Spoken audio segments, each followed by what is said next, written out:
সাথে বৃহস্পতির ক্ষেত্রেও যথেষ্ট সুন্দর সুগঠিত, বেশ মাংসালো ধরনের, এবং একটু জুম করলে আপনারা দেখতে পাবেন যে বৃহস্পতির ক্ষেত্রে কিন্তু একটা ক্রস চিহ্নের মতো সৃষ্টি হয়েছে ঠিক এইখানে।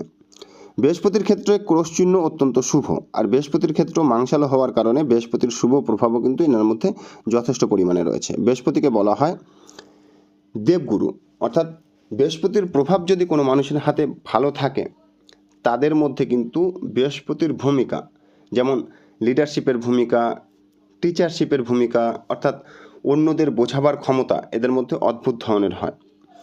বৃহস্পতি অর্থনৈতিক দিক থেকেও যথেষ্ট ভালো ফল প্রদান করে, মানুষের ধন সম্পদ অর্জন করবার সুযোগ সুবিধা দেয়। কিন্তু বৃহস্পতির আঙুল শনির আঙুলের দিকে হালকাভাবে বক্র হয়ে রয়েছে, কিছুটা ঝুঁকে রয়েছে। দেখুন, বৃহস্পতির আঙুল যদি শনির আঙুলের দিকে ঝুঁকে যায় তাহলে তাদের জীবনে কখনো কখনো ভীষণ দরিদ্রতা ভোগ করতে হয়। হ্যাঁ, তাই বলে কি এদের সম্পদ